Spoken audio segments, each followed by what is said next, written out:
بسم اللہ الرحمن الرحیم۔ السلام علیکم ورحمۃ اللہ وبرکاتہ۔ جماعت ششم اسلامیات، عزیز طلباء، اس سے قبل آپ حضور نبی کریم صلی اللہ علیہ وسلم کے بچپن کے بارے میں پڑھ چکے ہیں، اور اس عنوان کے تحت عملی کتاب صفحہ نمبر 4 پر آپ کو کام دیا گیا تھا، جو آپ نے خالی جگہ پر کرنی تھی۔ یہ عملی کتاب صفحہ نمبر 4، یعنی آپ صلی اللہ علیہ وسلم پیدائش کے بعد 4 برس تک حضرت حلیمہ سعدیہ رضی اللہ تعالی عنہا کے پاس رہے۔ اسی طرح 11 نمبر حضرت صلی اللہ علیہ وسلم کی والدہ کا انتقال ابوا کے مقام پر ہوا، تو یہ آپ نے 17 نمبر تک یعنی شام کے پہلے سفر میں بحیرہ نامی عیسائی پادری نے آپ صلی اللہ علیہ وسلم کی نبوت کی خبر دی۔ یہاں تک آپ نے کام کرنا تھا۔ عزیز طلباء، مجھے امید ہے آپ نے اچھی طرح سے یہ عملی کتاب میں کام کر بھی لیا ہوگا اور اس کو اچھی طرح سے آپ نے یاد بھی کر لیا ہوگا۔ آج ہم اپنا اگلا عنوان پڑھیں گے، اور وہ کیا ہے؟ نبی پاک صلی اللہ علیہ وسلم کی تجارت اور آپ صلی اللہ علیہ وسلم کا شام کا دوسرا سفر، اور آپ صلی اللہ علیہ وسلم کا حضرت خدیجہ رضی اللہ تعالی عنہا کے ساتھ نکاح۔ تو سب سے پہلے آپ بنیادی اصطلاحات دیکھیں۔ یہ بنیادی اصطلاحات ہیں آج کے سبق میں: بیوہ، وہ عورت جس کا خاوند فوت ہو گیا ہو۔ امین، امانت دار۔ صادق، سچا۔ مقدر، نصیب، پہلے سے لکھی ہوئی بات۔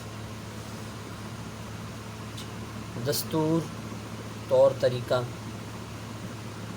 رسم و رواج۔ تگنا، 3 گنا، چوگنا، 4 گنا۔ ماہر، تجربہ کار۔ یہ اصطلاحات ہیں جو آج کے سبق کے اندر ہم پڑھیں گے۔ یوں سمجھ لیں اصطلاحات یا مشکل الفاظ جن کے معنی میں نے آپ کو بتا دیے ہیں۔ اس کے بعد آج کے سبق کا خلاصہ میں آپ کو زبانی بتاتا ہوں، اور پھر ہم سبق کی بلند خوانی کریں گے۔ عزیز طلباء، آج کے سبق کا خلاصہ یہ ہے کہ آپ صلی اللہ علیہ وسلم شام کے دوسرے سفر میں حضرت خدیجہ رضی اللہ تعالی عنہا کا سامان لے کر گئے۔ اس تجارت میں آپ صلی اللہ علیہ وسلم کو بہت زیادہ نفع حاصل ہوا۔ حضرت خدیجہ رضی اللہ تعالی عنہا آپ صلی اللہ علیہ وسلم کی سچائی، آپ کی امانت داری سے متاثر ہوئیں اور نکاح کا پیغام بھجوا دیا۔ یوں آپ صلی اللہ علیہ وسلم کا سب سے پہلا نکاح حضرت خدیجہ رضی اللہ تعالی عنہا کے ساتھ ہو گیا۔ اس نکاح کے وقت حضرت خدیجہ رضی اللہ تعالی عنہا کی عمر 40 سال، جبکہ حضور نبی کریم صلی اللہ علیہ وسلم کی عمر مبارک 25 سال تھی۔ یہ آج کے سبق کا خلاصہ ہے۔ اس کے بعد ہم بلند خوانی آج کے سبق کی کرتے ہیں۔ آج کا سبق صفحہ نمبر 14 سے شروع ہو رہا ہے، اور عنوان ہے تجارت۔ صادق اور امین۔ مکہ معظمہ میں ایک بیوہ خاتون تھی جن کا نام خدیجہ تھا۔ اللہ نے دولت بہت دی تھی، کافی عرصہ سے ان کی تجارت ہوتی چلی آئی، مگر اب کوئی کام سنبھالنے والا نہ تھا۔ حضور اکرم صلی اللہ علیہ وسلم کی عمر اس وقت 25 برس تھی، 25 سال۔ سچائی، امانت داری آپ صلی اللہ علیہ وسلم کی عادت تھی۔ ہر شخص کی زبان پر صادق یعنی سچا اور امین یعنی امانت دار کا لقب تھا، اور عموماً اسی لقب سے آپ صلی اللہ علیہ وسلم پکارے جاتے تھے۔ شام کا دوسرا سفر، اس بیوہ کا مقدر جاگا، خوش نصیبی کا تارا چمکا، حضور اکرم صلی اللہ علیہ وسلم کی تعریف اس کے کانوں تک پہنچی، جان پہچان کے آدمیوں کو بیچ میں ڈال کر تجارت کا کاروبار حضور اکرم صلی اللہ علیہ وسلم کے سپرد کر دیا۔ عرب کے تاجروں کا دستور تھا کہ وہ ملک شام جا کر اپنا مال بیچا کرتے تھے۔ آپ صلی اللہ علیہ وسلم نے بھی سفر کا انتظام کر لیا اور شام کو روانہ ہو گئے۔ محترمہ خدیجہ رضی اللہ تعالی عنہا نے میسرہ نامی ایک خادم ساتھ کر دیا۔ حضور صلی اللہ علیہ وسلم کو اس تھوڑے سے مال میں تگنا چوگنا نفع ہوا۔ سچائی، محبت اور اخلاق کا وہ نمونہ پیش کیا کہ میسرہ بہت متاثر ہوا۔ یہاں تک جو ہم نے تجارت کے حوالے سے پڑھا، اس میں فقہ السیارہ آپ دیکھیں کہ کون سے ایسے مسائل جو آپ صلی اللہ علیہ وسلم کی سیرت طیبہ کے اس عنوان سے ہمیں حاصل ہو رہے ہیں۔ تجارت مسلمانوں کا اصل پیشہ ہے، یہ بات کیا مسلمانوں کا بہترین پیشہ تجارت ہے۔ دیانت اور امانت اس کا اصلی سرمایہ ہے کہ تجارت کے اندر آپ کو 100% نفع اس صورت میں حاصل ہوگا کہ آپ دیانت اور امانت کا خیال رکھیں گے کہ کسی کے ساتھ دھوکہ نہ ہو، جو اس کا مال آپ کے پاس امانت کے طور پر ہے اس میں کسی قسم کی کوئی خیانت نہ ہو، تم سچے اور امانت دار ہو، اخلاق سے پیش آؤ، دنیا تم سے محبت کرنے لگے گی۔ یہ سچائی اور امانت داری کا فائدہ ہے۔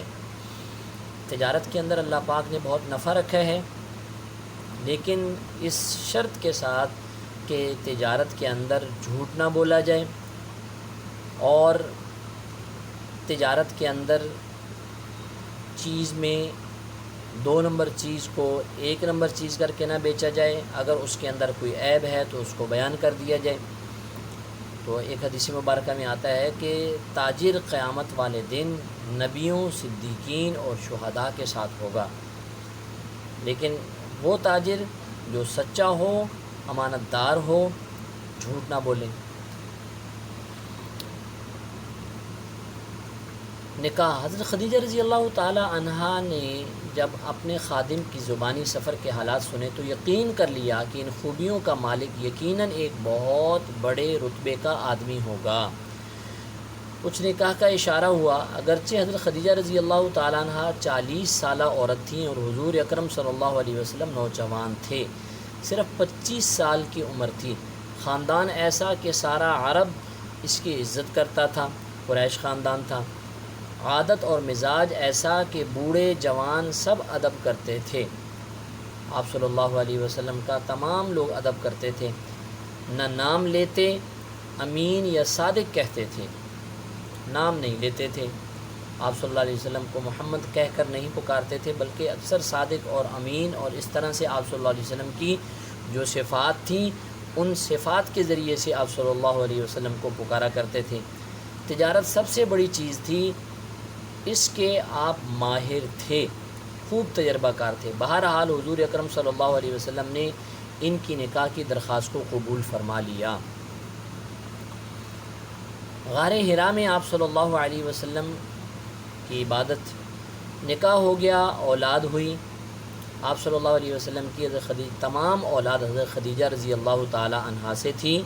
آپ صلی اللہ علیہ وسلم کی 4 بیٹیاں اور آپ صلی اللہ علیہ وسلم کے 3 بیٹے تھے۔ 4 بیٹیاں اور 2 بیٹے حضرت خدیجہ رضی اللہ تعالی عنہا سے تھے، اور 1 بیٹے جن کا نام ابراہیم تھا، یہ آپ صلی اللہ علیہ وسلم کی ایک باندی تھی ماریہ قبطیہ، یہ ان کے بطن سے پیدا ہوئے۔ باقی ساری اولاد حضرت خدیجہ رضی اللہ تعالی عنہا سے تھی۔ تو یہ فرمایا نکاح ہو گیا، اولاد ہوئی۔ عادتیں کچھ ایسی پیاری تھیں کہ جوں دن گزرتے جاتے حضرت خدیجہ رضی اللہ تعالی عنہا پیارے محمد صلی اللہ علیہ وسلم پر قربان ہوتی جاتی۔ مگر آپ صلی اللہ علیہ وسلم اپنا سب کچھ اللہ کے دھیان میں لگاتے جاتے۔ لگن ایسی بڑھی کہ آپ صلی اللہ علیہ وسلم اکثر ایک غار میں جانے لگے جہاں سے کعبہ شریف نظر آتا تھا۔ اس غار کا نام غار حرا ہے۔ یہ النور نامی پہاڑ میں ہے۔ اس پہاڑ کو عربی میں جبل النور کہا جاتا ہے۔ جبل پہاڑ اور النور نام پہاڑ کا۔ وہیں اللہ کو یاد کرتے رہتے، ضرورت کے مطابق گھر آتے، بال بچوں کی خبر لیتے۔ یہ آپ صلی اللہ علیہ وسلم نکاح کے بعد عبادت کے لیے غار حرا میں تشریف لے جاتے، اور یوں عبادت کرتے کرتے پھر اسی غار کے اندر نبی پاک صلی اللہ علیہ وسلم کے پاس 40 سال کی عمر میں پہلی وحی حضرت جبرائیل علیہ السلام لے کر آئے تھے۔ تو یہ آج کا ہمارا عنوان مکمل ہوا۔ عملی کتاب کا کام مزید تھوڑا سا آگے بڑھے گا یہیں سے جہاں آپ پہلے کر چکے ہیں۔ عملی کتاب صفحہ نمبر 4۔ آپ دیکھ رہے ہیں کہ شام کے پہلے سفر میں بحیرہ نامی عیسائی پادری نے آپ صلی اللہ علیہ وسلم کی نبوت کی خبر دی، یہ آپ پوائنٹ کر چکے ہیں۔ اس کے بعد 18 نمبر، حضرت صلی اللہ علیہ وسلم نے شام کا دوسرا سفر 10 سال کی عمر میں کیا، 25 سال کی عمر میں کیا۔ اسی طرح آگے غار حرا جس پہاڑ میں ہے اس کا نام ڈیش ہے، النور۔ یہاں تک یہ 23 نمبر تک آپ یہ خالی جگہ پر کر لیں گے اور اچھی طرح سے اس سبق کو پڑھیں گے، اس کو یاد کر لیں گے، اور پھر آپ اس کے بعد آخر میں عملی کتاب کے اندر کام کریں گے۔ مجھے امید ہے آپ اچھی طرح سے اپنا کام مکمل کریں گے۔ اللہ آپ کا حامی و ناصر ہو۔ السلام علیکم ورحمۃ اللہ وبرکاتہ۔